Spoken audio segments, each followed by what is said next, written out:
Yes, who's ready for some live girl chat?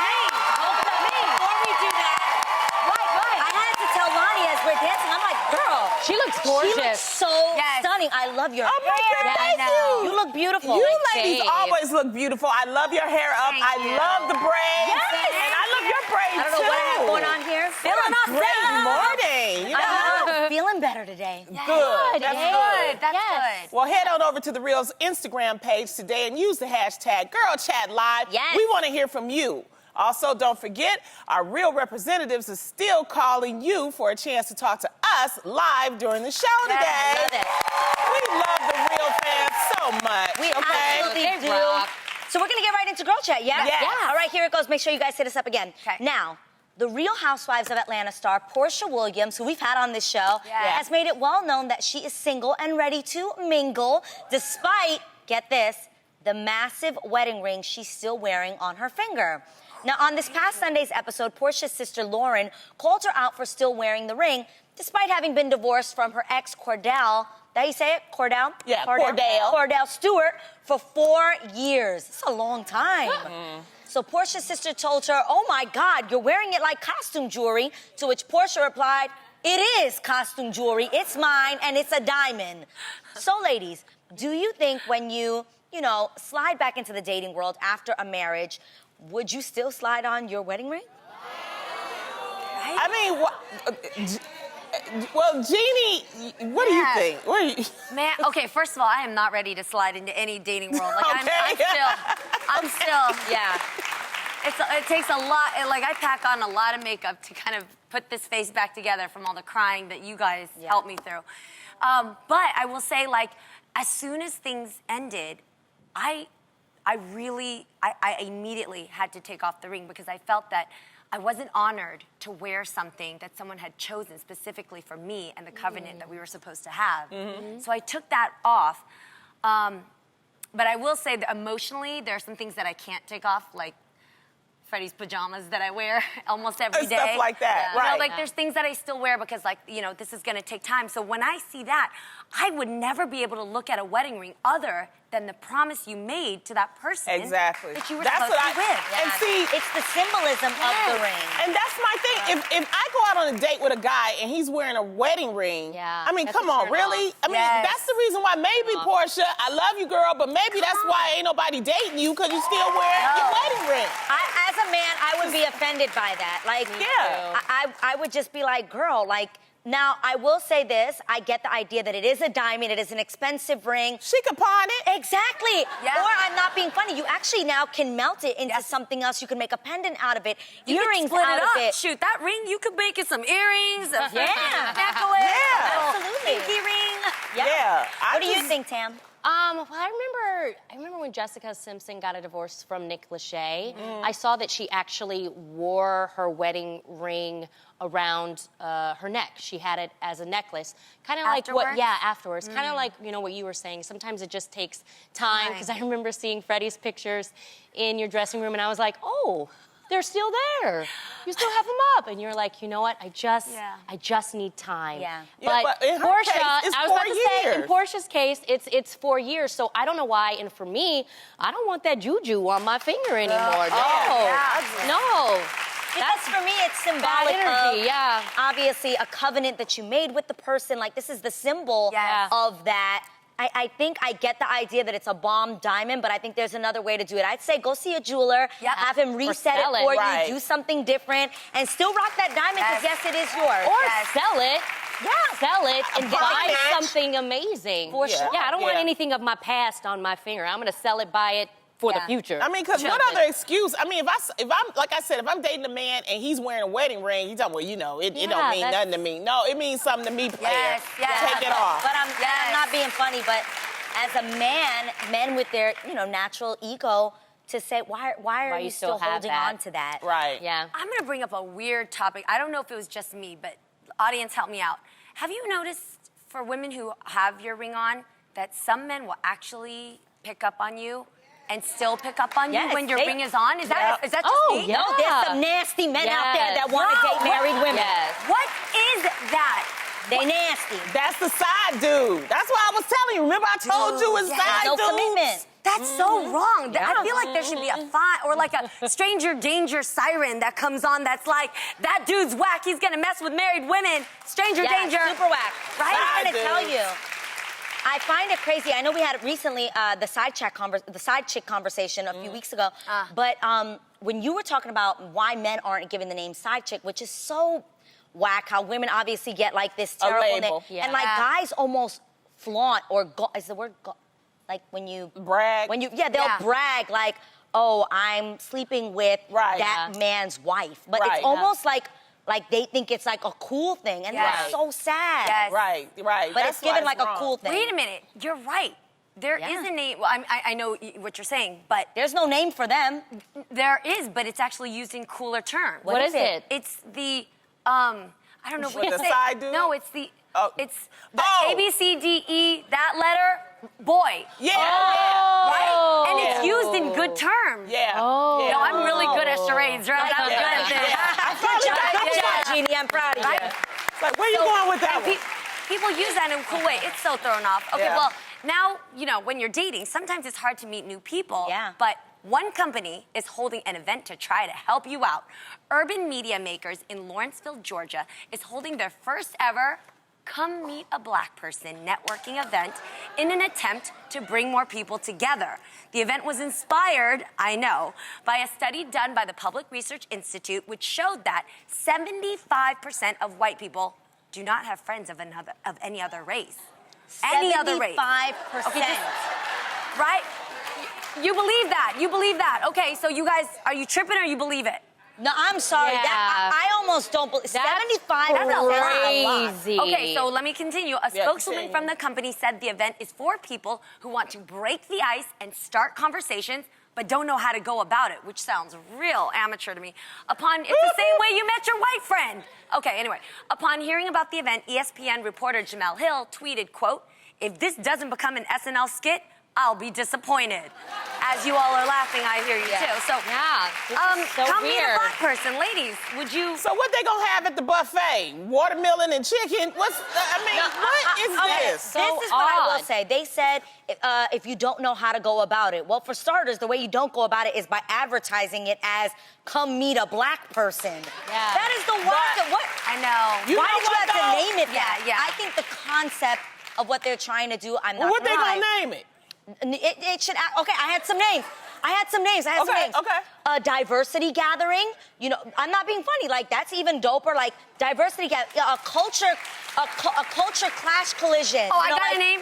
Culture clash. No. Where different people of different cultures come to meet. Wait, okay. Everybody loves a potluck, right? Yeah. The melting potluck. You want to come? Yes, it's the melting potluck. Look, this is my point though about this. The whole thing is just Exactly, ludicrous. because That doesn't make any doggone sense. It's real.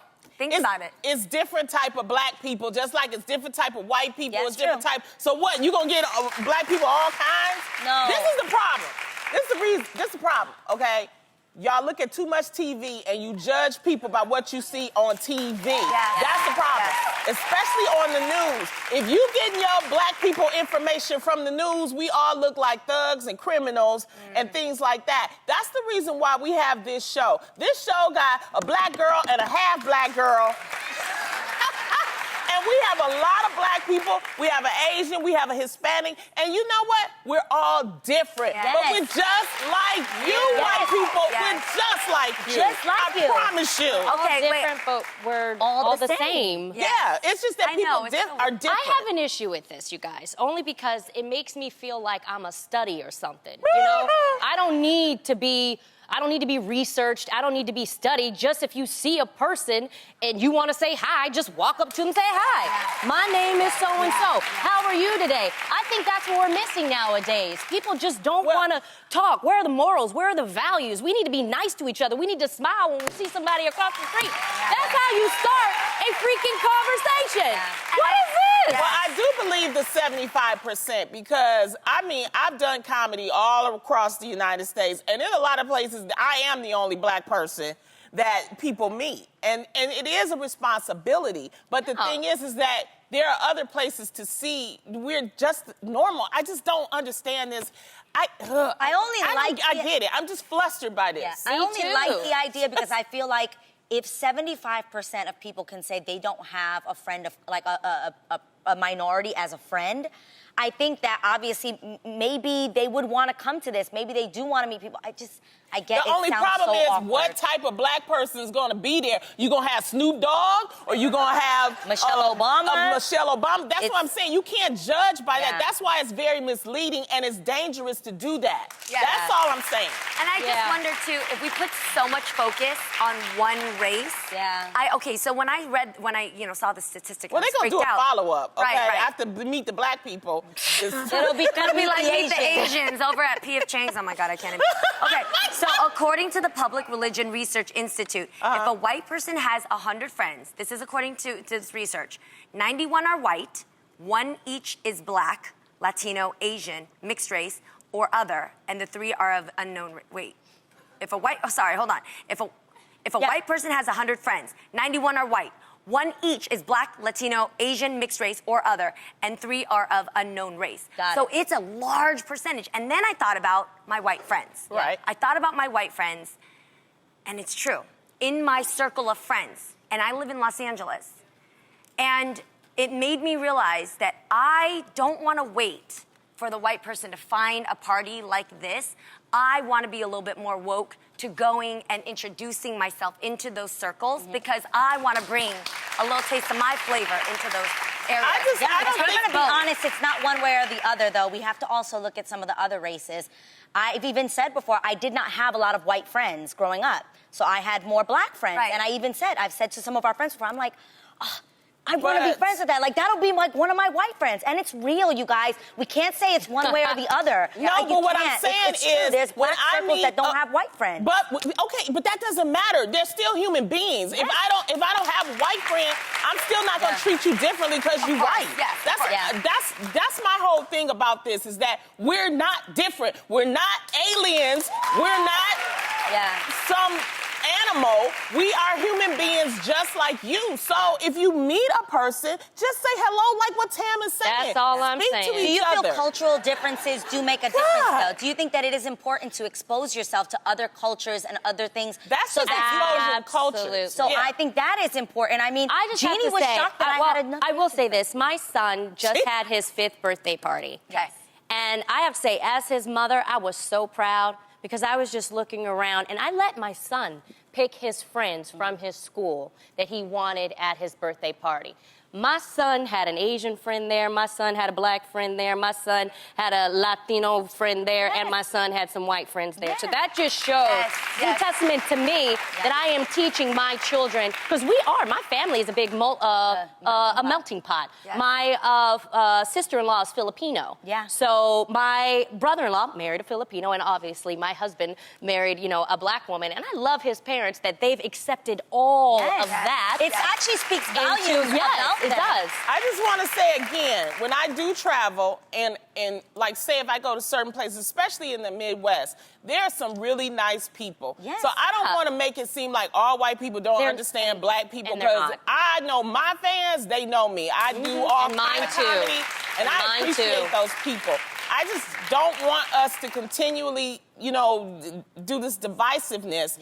Just treat people. I think if we keep putting out the message that we're all the same, and if you meet somebody that's of a different culture or a different race, don't come up with your stereotypes. Just say hi to them and have a conversation with them. Get to know them. That's how you meet not them as a race. Is it? Can you repeat that? Can you repeat what you said? Get to know someone as a person. Don't get to know them as a race.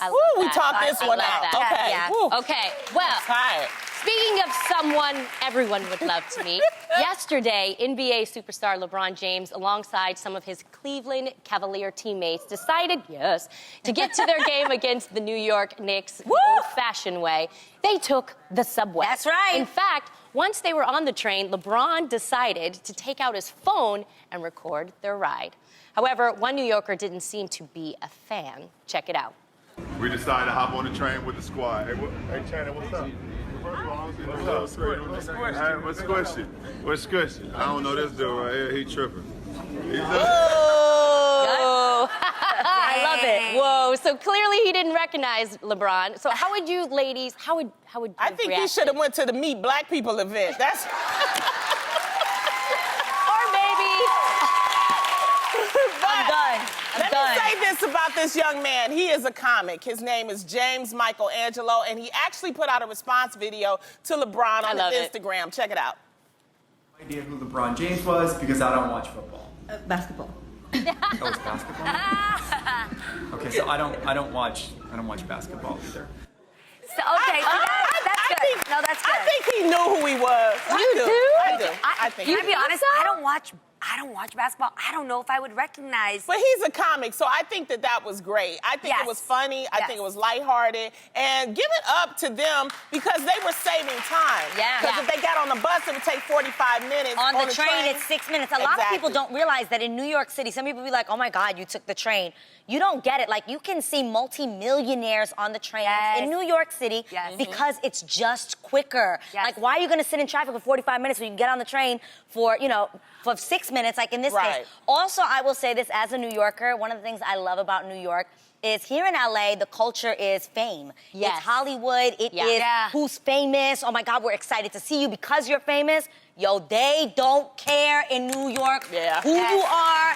We got things to do. We trying to get somewhere. They don't care. Yo, I swear to you, I could be anywhere and somebody be like, that's who, Cheetah, what? Move all the way. We got somewhere. Like, they do not care.